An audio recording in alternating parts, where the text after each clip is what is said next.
Bradley Metrock, CEO, Project Voice, This Week in Voice Daily, Wednesday, July 28th.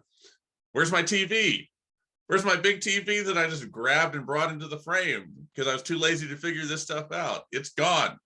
So finally, I figured out how to do this picture-in-picture thing. And look, as we keep going and I do more and more of these YouTube videos, you better watch out. I might get dangerous with this as I take step after step. So today I'm going to be reacting to another component of what Amazon announced with Alexa Live.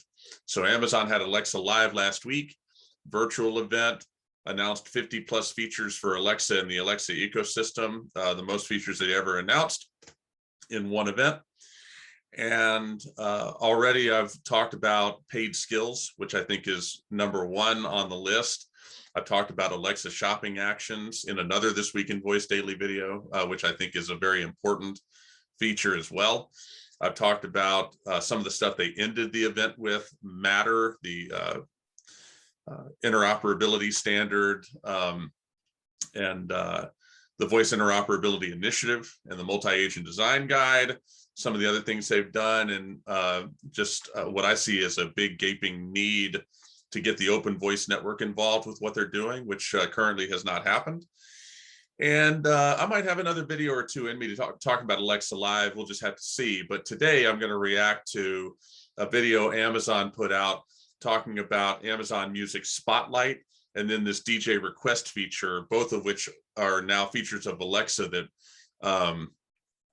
have to do with music. And I think it's real interesting and worth talking about. So I'm going to start the video and react to this. This is a direct line to allow our audience to talk back, to share their thoughts, to help influence what you hear on the radio. We're excited that for the first time, our listeners will be able to talk to us directly through Alexa, through the new Alexa Song Request skill component. Alexa, request Just Like You by NF from 106.1 KISS FM. Great. Who would you like to dedicate the song to? This is dedicated to Dinesh in Dallas from Crystal in Seattle. Sounds good. I'll send your request to the station. All right. To Dinesh in Dallas from Crystal in Seattle. This one's for you.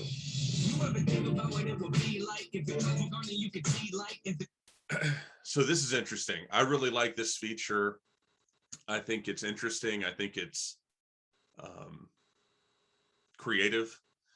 I think the more features that we can see that draw this parallel between smart speakers and voice assistants in the home or office or wherever else in the car and old school radio, the more things like that we see, the more interesting features and utility we're going to get as we open that door. And I think radio needs all the help it can get. And to whatever extent Alexa can provide that, that's a valuable and a beautiful thing. My question here is going to be, you know, with Amazon in general, with Prime, other parts of Amazon's business, as well as Alexa and Alexa devices, everything Amazon does skews affluent and it skews educated. And, you know, why are you requesting a song from the radio? I grew up requesting songs from the radio all the time. Well, why would you do that? It's very simple. It's because you don't have the money to buy the song outright. So if you don't have the money to go buy the CD or cassette tape growing up, you're listening to the radio, whatever comes on is what comes on. You'll call the radio on occasion, request a song, and hope they play it for you. And it's only because you don't have the money to buy it. Now, Alexa device holders are, for the most part, going to have Spotify.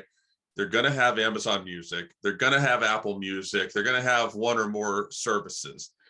And what's the utility of this song request feature in that world? I don't know. I guess we'll find out together. The other thing that's left unknown in this video is when I make a request to the radio station through Alexa in the way that this video describes, what's the time that it takes? You know, this video kind of implies that it's immediate, but it definitely leaves that door open. It doesn't say that explicitly. If I ask Alexa to request a song, 106 FM, Seattle or whatever, is it immediate? Does it take it a day for the DJ to respond or for someone to see it? And then what's the guarantee that someone's going to hear it on the other end? These are things that are not clear in watching this video, but I guess we'll have to see how this feature gets executed. It's exciting.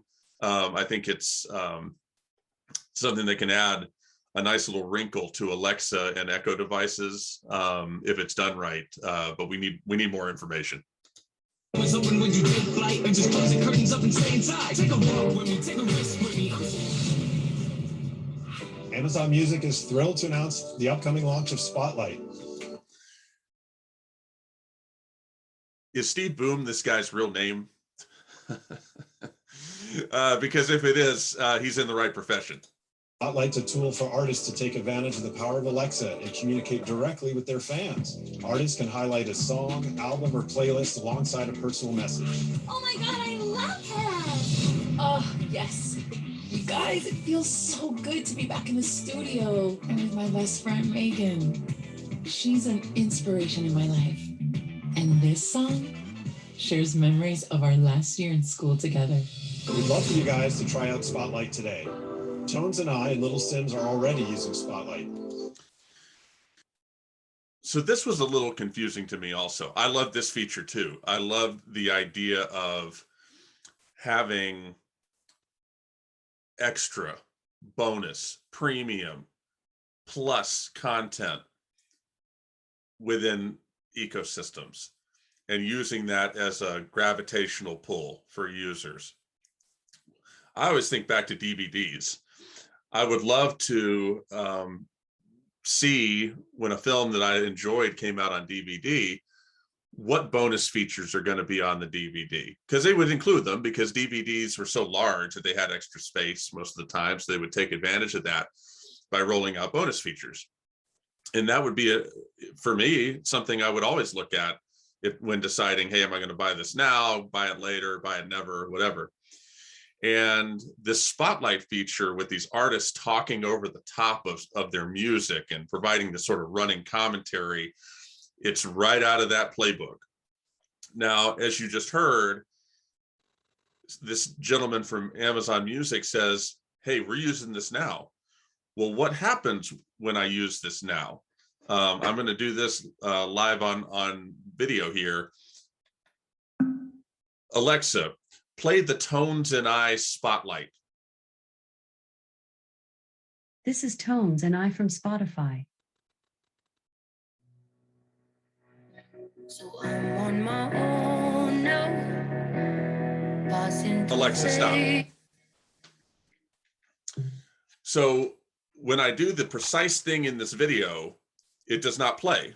It plays from Spotify. Now, Spotify and Spotlight kind of sound the same. Like, I don't know if that's the problem or if this just isn't live yet when it kind of intimates that it should be or explicitly states that it should be. But nevertheless, I'm looking forward to trying it when it comes out. I think this is an exciting thing Amazon's doing. And hey, look, whenever it comes out, not only am I going to want to use it for certain artists, I'm going to want to explore how this is made available and to what type of content creators, because there could be other opportunities there. If you want to hear it, just ask Alexa. Alexa, play the Tones and I Spotlight. Hey guys, it's Tones and I here, and I'm just going to go through a little bit about how I created Welcome to the Madhouse. So the name Welcome to the Madhouse is inspired by introducing people to the last 2 years of my life, I guess. It just started. So all of that stuff that the artist was saying there at the end of the video, of course, I did not hear when I tried it. Now, maybe that's just, maybe I'm in a geography where, you know, sometimes these things take a little bit of time to propagate. Maybe that's what it is. But look, these are exciting times for the Alexa ecosystem. The features that Amazon's rolled out with Alexa Live do not suck. They are good features, a lot of meat on the bones, a lot of response to what people no doubt have been asking them for, good anticipation of what their partners and developers need and want. I think they did a very nice job. I think that this Alexa Live thing checked the box in a big way on renewing interest in the ecosystem from a developer and outside corporate point of view. And that's really the bottom line. So we'll keep an eye out for Spotlight, keep an eye out for the request feature as well. I just wanted to show it to you today for This Week in Voice Daily. Thank you for watching. Until next time.